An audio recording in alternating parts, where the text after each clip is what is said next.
Praise the Lord. मैं संघ king apostle Vijay Kumar Jagnayak सबको जय मसीह करता हूँ। आज हम जिस टॉपिक में बात कर रहे हैं वो है भवन का निर्माण, मंदिर का निर्माण। हमें भी परमेश्वर पिता, भाई यीशु मसीह और पवित्र आत्मा ने दर्शन दिया है, जिसके अनुसार हमें प्रभु की कलीसिया प्रभु स्वयं बना रहे हैं, लेकिन हम सामने खड़े हैं क्योंकि हम सामने लोगों को नज़र आ रहे हैं। वो है लॉर्ड्स ऑफ लॉर्ड्स हाउस। यहाँ से जहाँ हम रहते हैं, रायपुर से हमने गुआ में 4500 स्क्वायर फीट का प्लाट लिया है और उसको पूरा करने के लिए हम प्रभु परमेश्वर की अगुवाई में चल रहे हैं। और वहाँ मंदिर, ये जो परमेश्वर का भवन होता है, मंदिर, उसे मंदिर भी कहते हैं, कलीसिया भी कहते हैं, चर्च भी कहते हैं। तो आज मैं बाइबल से कुछ चुने वचनों को लेकर इसमें डील करूँगा। वो है पहला राजाओं की किताब से अध्याय 5 पूरा, और पहला राजा किताब से अध्याय 6 पद संख्या 1, 11 और 14, भजन संहिता 27:1, जकरिया अध्याय 6 पद संख्या 11, 12, 13, 15, जकरिया अध्याय 8 पद संख्या 9 से 18, 20, 23, और जकरिया के ही अध्याय 1 से पद संख्या 16, 17, जकरिया 4 अध्याय 4 पद संख्या 6, 7, 9, और मत्ती का सुसमाचार अध्याय 7 पद संख्या 24 से 26। सबसे पहले हम देखेंगे अध्याय पहला राजाओं का अध्याय 5। परमेश्वर पिता परमेश्वर ने जब अपने आप को प्रकट किया, यहोवा नाम का प्रचार किया, तब उसने मूसा को बताया कि कैसे उसका मिलाप का तंबू बनाना है, क्या क्या वस्तु रखनी है। उसने सब कुछ बताया, लेकिन वो तंबू में रहते थे, परमेश्वर पिता तंबू में रहते थे। और ये बात जब दाऊद को परमेश्वर ने राजा के रूप में नियुक्त किया, चुना, उसके साथ रहा, तो दाऊद के मन में एक बात आई कि क्यों ना मैं परमेश्वर का भवन बनाऊं। और दाऊद से परमेश्वर ने कहा, क्या तू मेरे लिए भवन बना सकेगा? क्या मैं उसमें समा सकूंगा? फिर जब दाऊद ने विनती की तो पिता परमेश्वर ने कहा, ठीक है, भवन तू नहीं, तेरा पुत्र सुलेमान बनाएगा, क्योंकि तूने युद्ध क्षेत्र में बहुत खून बहा लिया है। और सुलेमान को उसने भवन बनाने के लिए नियुक्त किया। और दाऊद ने अपने जीवन काल में मंदिर के लगने के लिए लगभग सभी चीज़ों की व्यवस्था कर दी थी।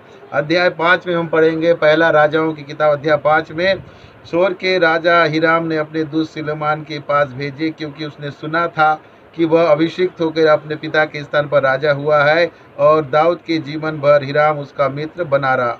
सुलेमान ने हिराम के पास यूँ कहला भेजा, तुझे मालूम है कि मेरा पिता दाऊद अपने परमेश्वर यहोवा के नाम का एक भवन इसलिए न बनवा सका कि वह चारों ओर लड़ाइयों में तब तक उलझा रहा जब तक यहोवा ने उसके शत्रुओं को उसके पांव तले न कर दिया। परंतु अब मेरे परमेश्वर यहोवा ने मुझे चारों ओर से विश्राम दिया है। अब ना तो कोई विरोधी है, ना कुछ विपत्ति दिख पड़ती है। मैंने अपने परमेश्वर यहोवा के नाम का एक भवन बनाने की ठान रखी है, अर्थात उस बात के अनुसार जो यहोवा ने मेरे पिता दाऊद से कही थी, तेरा पुत्र जिसे मैंने तेरे स्थान पर गद्दी पर बैठाऊंगा, वही मेरे नाम का भवन बनवाएगा। ये बातें हो रही है, मैंने आपको पहले बताया। इसलिए अब तू मेरे लिए लबनान पर से देवदारू की काटने की आज्ञा दे, और मेरे दास तेरे दासों के संग रहेंगे, और जो कुछ मजदूरी तू ठहरा है वही मैं तुझे तेरे दासों के लिए दूंगा। तुझे मालूम है कि सिद्धनियों के बराबर लकड़ी काटने का भेद हम लोगों से कोई नहीं जानता। यहाँ संग और साथ की बात हो रही है। परमेश्वर के भवन बनाने में सबकी सहायता मदद चाहिए, विश्व के सभी लोगों की चाहिए, क्योंकि हमें दर्शन मिला, हम उस दर्शन को आगे चल रहे हैं। हमारे साथ साथ आप सबकी सहभागिता भी चाहिए, सभी मसीह भाइयों की, और जिसके दिल में परमेश्वर देने की इच्छा हो। ये बात ये वचन कहता है। सुलेमान की ये बातें सुनकर हिराम बहुत आनंदित हुआ और कहा, आज यहोवा धन्य है, जिसने दाऊद को उस बड़ी जाति पर राज करने के लिए एक बुद्धिमान पुत्र दिया। जब हम मिलकर बनाएंगे, सब लोग यही करेंगे कि हमारा परमेश्वर यहोवा धन्य है। तब हिराम ने सुलेमान के पास यूं कहला भेजा, जो तूने मेरे पास कहला भेजा है वह मेरी समझ में आ गया है। देवदारी और सनौर की लकड़ी के विषय में जो कुछ तू चाहे वही मैं करूंगा। इस वचन के अनुसार उसमें लकड़ी की आवश्यकता थी। आज के समय हमें पैसे की आवश्यकता है, क्योंकि सब कुछ पैसे से होता है। उसके लिए लीड गारा सब कुछ करने के लिए हमको पैसा चाहिए। इसीलिए जैसे हिराम ने बात मानी, जो सुनने वाले हैं वो इस बात को मानकर अपना अपना योगदान भेजे। मेरे दास लकड़ी को लोबनान से समुद्र तक पहुंचाएंगे, फिर मैं उनके बेड़े बनवा कर जो स्थान तू मेरे लिए ठहराए वहीं पर मार्ग पर समुद्र के मार्ग से उनको पहुंचा दूंगा। वहां मैं उनको खोल कर डलवा दूंगा, और तू उन्हें ले लेना, और तू मेरे परिवार के लिए भोजन देकर मेरी इच्छा भी पूरी करना। इस प्रकार हिराम भोजन देना। यहाँ भोजन की बात क्या है? हम आपको क्या दे सकते हैं? परमेश्वर का वचन, जो आत्मिक भोजन है वो हम आपको देंगे। उस कलीसिया में, उस भवन में यही होगा। जितने भी लोग आएंगे परमेश्वर के भोजन, जो आत्मिक भोजन है, वो दिया जाएगा। इस प्रकार हिराम सुलेमान की इच्छा के अनुसार उसको देवदारू और सोने की लकड़ी देने लगा। और सुलेमान ने हिराम के परिवार के खाने के लिए उसे 20,000 कोर गेहूं और 20 कोर पैरा हुआ तेल दिया। इस प्रकार सुलेमान हिराम को प्रतिवर्ष दिया करता था। हम प्रतिवर्ष जब तक हम जिंदा हैं तब तक हम आपको आत्मिक भोजन दिया करेंगे। और जो लोग वहाँ आएंगे, बड़े बड़े पासवान आएंगे, वो आप सबको आत्मिक भोजन देंगे। यहोवा ने सुलेमान को वचन के अनुसार बुद्धि दी और हिराम और सुलेमान के बीच मेल बना रहा और वरन उन दोनों ने आपस में वाचा बांध दी। तो हम जितने भी मसीह भाई हैं विश्व के, सब एक दूसरे से वाचा बांधे और इस कार्य को पूरा करें। जरूरी नहीं कि रायपुर छत्तीसगढ़ में हम जो चर्च बना रहे, कलीसिया बना रहे, हर एक ऐसे जगह जहाँ हमारे योगदान की जरूरत है, हमारी एक भी ईंट लगी, हम धन्य समझे, क्योंकि वहाँ लोग आके प्रार्थना करेंगे, कई लोगों को छुटकारा मिलेगा, बंधन से छुटकारा मिलेगा, बहुत सारी चीज़ें होंगी। प्रभु यीशु मसीह भाई को वो अपनाएंगे। राजा सुलेमान ने पूरे इजराइल में 30,000 पुरुष बेगार पर लगाए। उन्हें लेबनान के पहाड़ पर पारी पारी करके महीने महीने 10,000 कर भेज दिया करता था। और 1 महीना में वे लेबनान पर और 2 महीने घर पर रहा करते थे और बेगारियों के ऊपर अधुनम ठहराया गया। सुलेमान के 70,000 बोझ ढोने वाले और पहाड़ पर 80,000 बीज काटने वाले पत्थर निकालने वाले। देखिए, हमें पूरे विश्व के लोगों की सहायता चाहिए, क्योंकि ये हमारा कार्य नहीं है। परमेश्वर सब कुछ कर सकता है, लेकिन वो हम सबकी सहभागिता चाहता है।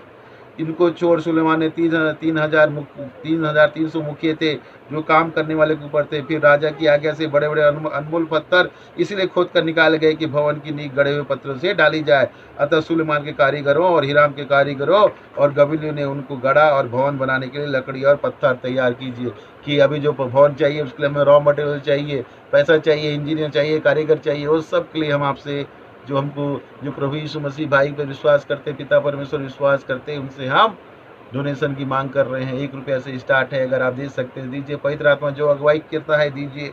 और अध्याय 6 में देखेंगे, पहला वचन, इजराइलियों ने मिस्र के देश से निकलने के 480 वर्ष के बाद जो सुलेमान के इजराइल पर राज करने का 4था वर्ष था, उसके जीव नामक दूसरे महीने में यह यहोवा का भवन बनने लगा। तब यहोवा का यह वचन सुलेमान के पास पहुंचा, यह भवन तू जो बना रहा है, यदि तू मेरे विधियों पर चलेगा और मेरे नियमों को मानेगा और मेरी सब आज्ञाओं पर चलता हुआ उसका पालन पोषण करता रहेगा, तो जो वचन मैंने तेरे विषय में तेरे पिता दाऊद को दिया था उसको मैं पूरा करूंगा और मैं इजराइलियों के मध्य निवास करूंगा और अपनी प्रजा को, इजराइल को ना तजूंगा। जो भवन हम बना रहे हैं वो हम प्रभु के वचन के अनुसार बना रहे हैं। प्रभु के वचन के अनुसार वहाँ कार्य होगा तो वो हमको कहीं नहीं छोड़ेगा और हमारी सुधि लेगा। यूँ सुलेमान ने भवन बनाकर पूरा किया। देखिए, लोगों की सहायता मदद से सुलेमान ने किया। सुलेमान उस पृथ्वी में बहुत धनी था, लेकिन उसने अकेला नहीं किया, लोगों की सहायता और मदद से वो काम पूरा हुआ। भजन संहिता 27:1 में क्या लिखा है? भजन संहिता 127:1, यदि घर को यहोवा ना बनाए तो उसके बनाने वाले का परिश्रम व्यर्थ होगा। यदि नगर की रक्षा व्यवहार ना करे, यहोवा ना करे, तो रखवाले का जागना व्यर्थ ही होगा। अगर ये विजन हमारा है जो हमको पिता परमेश्वर दिया है कि वहाँ हमको 3 मंजिला घर बनाना है जिसका नाम होगा लॉर्ड्स ऑफ, नीचे पूरा चर्च होगा, ऊपर अनाथ और वृद्धा आश्रम होगा और उसके ऊपर पासवान रहेंगे। अगर ये विजन हमारा नहीं है तो ये फैल हो जाएगा, क्योंकि परमेश्वर जब तक साथ नहीं है तब तक कोई काम नहीं हो सकता। अब देखेंगे हम जकरिया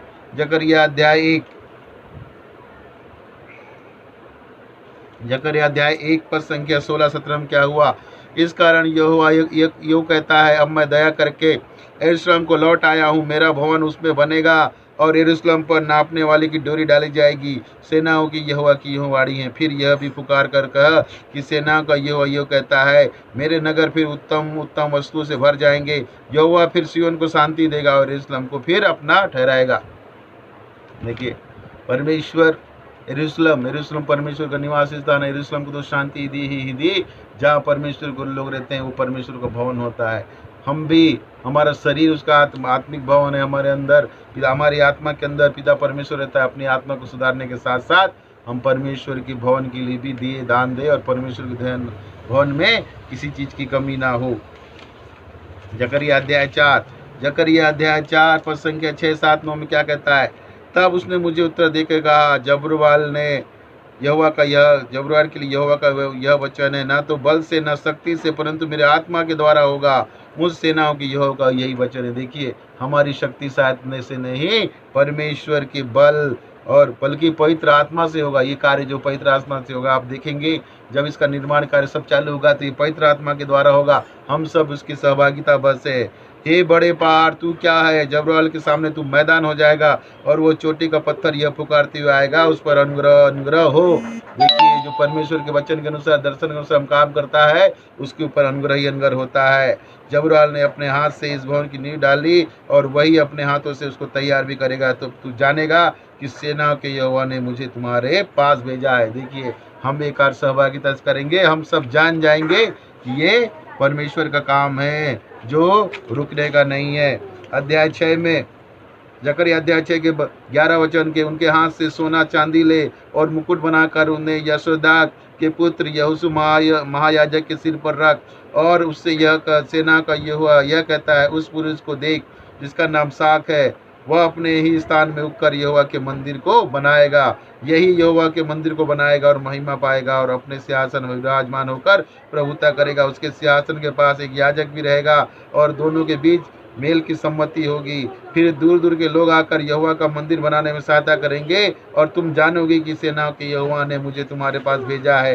यदि तुम मन लगाकर अपने परमेश्वर यहोवा की आज्ञा का पालन करोगे तो यह बात पूरी होगी। देखिए, उन्होंने परमेश्वर ने कहा कि जगत के लोगों से सोना चांदी ले लो, और एक मुखिया होगा जो उसके अगुवाई में काम होगा, और वो मुखिया मैं नियुक्त किया गया हूँ कि मेरे अगुवाई में वो काम हो, लेकिन ये परमेश्वर की आत्मा से होगा, आप सबकी सहायता मदद से होगा। इसलिए हम ये वीडियो बना रहे हैं ताकि जितने भी विश्वासी है पवित्र आत्मा उनकी अगुवाई करे वो, और परमेश्वर के भवन के लिए वो दे।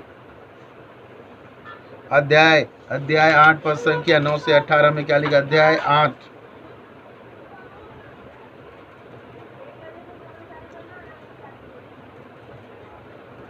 पद संख्या 9, तुम इन दिनों में ये वचन उन भविष्यवक्ताओं के मुख से सुनते हैं जो सेनाओं के यहोवा के भवन की नींव डालने के समान अर्थात मंदिर के बनने के समय थे।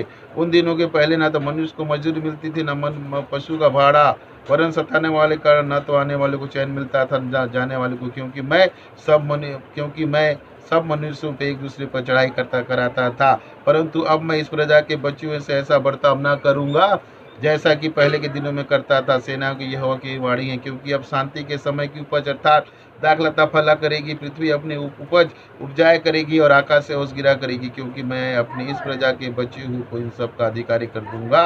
हे यूदा घराने और इस्राएल घराने, जिस प्रकार तुम जाति जाति के बीच साप के कारण थे, उसी प्रकार मैं तुम्हारा उद्धार करूंगा और तुम आशीष कारण होंगे। इसलिए तुम मत डरो और तुम्हारे हाथ ढीले न पड़े। देखिए, परमेश्वर के भवन बनने से क्या होगा? इससे पहले जो अशांति थी सब खत्म हो जाएगी, जो कोरोना की विपत्ति सब खत्म हो जाएगी और सब तरफ चैन ही चैन हो जाएगा। इसलिए हमें डरना नहीं है। और क्योंकि सेनाओं का यहोवा कहता है, जिस प्रकार जब तुम्हारे पुरखा मुझे रीस दिलाते थे तब मैंने उनके हानि की ठान ली थी और फिर न पछताया, उसी प्रकार मैं इन दिनों में यरूशलेम की और यूदा के घराने की भलाई की ठान ली है। इसलिए तुम मत डरो।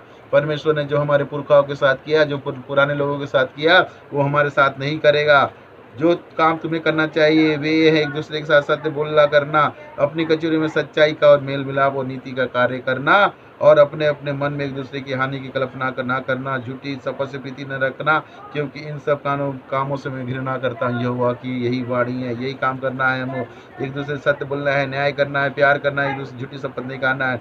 फिर सेनाओं का यह वचन मेरे पास आया। सेनाओं का यहोवा यो कहता है, चौथे, पांचवें, सातवें और 10वें दिन में जो उपवास के दिन होते हैं वे यहूदा के घराने के लिए हर्ष और आनंद और उत्सव के पर्व के दिन हो जाएंगे। इसलिए अब तुम सच्चाई और मेल मिलाप से प्रीति रखो। सच्चाई और मेल मिलाप से प्रीति रखो और परमेश्वर के भवन के लिए बनने के दो।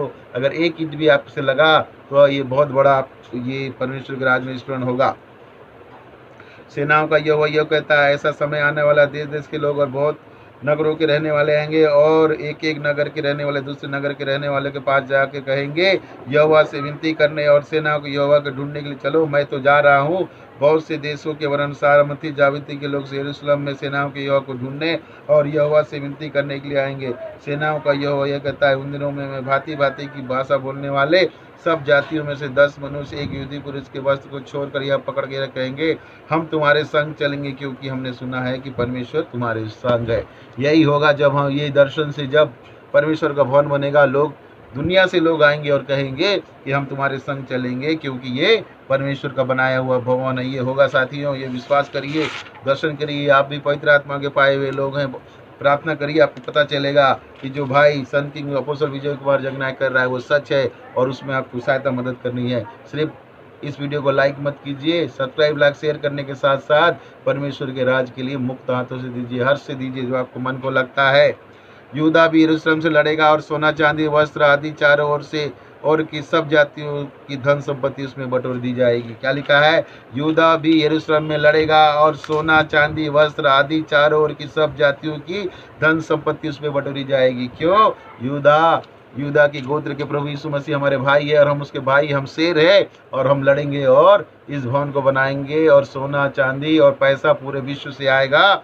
यही हमारा विजन है, क्योंकि वचन कभी झूठा नहीं है। अब देखिए भाई यीशु मसीह ने क्या कहा, मत्ती का सुसमाचार अध्याय 7 पद संख्या 24 से 29 में, इसलिए जो कोई मेरी ये बातें सुनकर उन्हें मानता है वह उस बुद्धिमान मनुष्य के समान ठहरेगा जिसने अपना घर चट्टान पर बनाया, और मेघ बरसा और बाढ़ आई और आंधियां चली और उसके टकराई, फिर भी वह न गिरा, क्योंकि उसकी नींव चट्टान पर डाली गई थी। परंतु जो कोई मेरी बातें सुनता है और उन पर नहीं चलता, वह उस निर्बुद्धि मनुष्य के समान ठहरेगा जिससे ने अपना घर बालू पर बनाया, और मेघ बरसा और बाढ़ें आई, आंधियां चली और उस घर से टकराई, वह गिरकर सत्यानाश हो गया। ये बात है। तो ये जो हम भवन बना रहे हैं, ये परमेश्वर की विजन से बना रहे हैं, उसके अनुसार बना रहे हैं। इसलिए ये जो कल चर्च है, ये कलीसिया है, जिस बिल्डिंग का नाम होगा, भवन का नाम होगा लॉर्ड्स ऑफ लॉर्ड्स हाउस, ये सदा परमेश्वर के नाम से स्थिर रहेगा, क्योंकि हम उसके विजन से बना रहे हैं। आप सब जो विश्वासी हैं, जो प्रभु यीशु मसीह के चेले हैं, भाई है, आप विश्वास करिए और पवित्र आत्मा से प्रार्थना कीजिए, आपको जरूर मार्गदर्शन मिलेगा, अगुवाई मिलेगा। और इस भवन के लिए जो आप देना चाहते हैं वो भेंट राशि दीजिए, दान दीजिए, जो भी आप देना चाहते हैं दीजिए, जो आपकी अगुवाई हो। 1 रुपये से स्टार्ट है, और मैं इस लिंक में पोस्ट करूंगा, फेसबुक में, मैसेंजर में, इंस्टाग्राम में, व्हाट्सएप में, आप देख लीजिए। मेरा मोबाइल नंबर उसमें शो हो रहा होगा 6263657370, और उसमें मेरा कोटक महिंद्रा का अकाउंट नंबर शो हो रहा होगा। उसमें आप जब पवित्र आत्मा आपकी अगुवाई कीजिए दीजिए। सिर्फ वचन के सुनने वाले नहीं, वचन के मानने वाले बनिए। जैसे मैंने वचन को बनाया, परमेश्वर हमसे चाहता है कि हम वो भवन को बनाए। परमेश्वर हमारी सहभागिता चाहता है, परमेश्वर हम चाहता है कि हम भी उसमें सहभागी हों, क्योंकि जब वो प्रार्थना भवन बनेगा, परमेश्वर उसमें निवास स्थान करेगा। कई लोग दुष्ट आत्मा से छुटकारा, कई लोग प्रभु यीशु मसीह में आएंगे, परमेश्वर राज का प्रसार होगा, और दुखिया, जो बूढ़े गरीब हैं, अनाथ विधवा, उनको सहारा मिलेगा, और हर मौसम में हम प्रार्थना दुआ कर सकेंगे। तो ये जो प्लाट हमने लिया है, घुमा में लिया है 45 स्क्वायर फीट, इसको पूरा लेने के लिए, इसके कंस्ट्रक्शन के लिए हमें पैसा चाहिए, और हमें परमेश्वर जो विजन दिया है, ये काम परमेश्वर की ओर से मैं जानता हूँ, आप भी जान जाएंगे, इसके लिए दीजिए।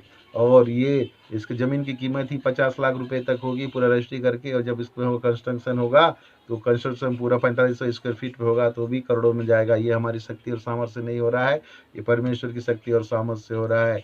तो आप भी इस कलीसिया के लिए प्रार्थना कीजिए। कलीसिया का नाम है Lord's Mercy and Grace Prayer House, और जो भवन बनाने जा रहे हैं उस भवन का नाम है लॉर्ड्स ऑफ लॉर्ड्स हाउस।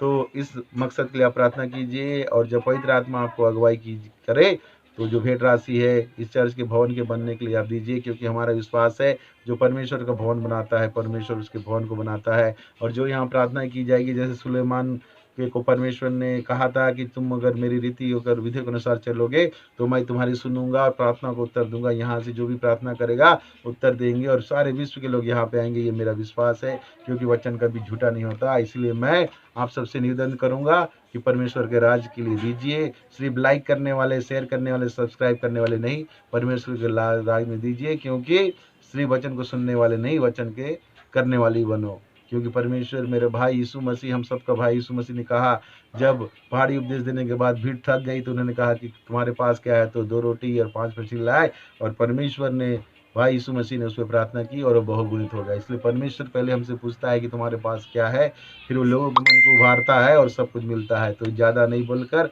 मैं आपसे निवेदन करूंगा कि इसके लिए आप लोग दीजिए, इस भवन के लिए, लॉर्ड्स ऑफ लॉर्ड्स हाउस के लिए पवित्र आत्मा जो आपको अगुवाई करे, पिता परमेश्वर, भाई यीशु मसीह जो आज्ञा करे। 1 रुपये से स्टार्ट है, आप दीजिए और जरूर कीजिए। वचन के सुनने वाले नहीं, वचन के मानने वाले बनिए।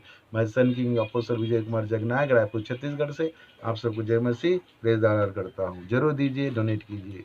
आमीन।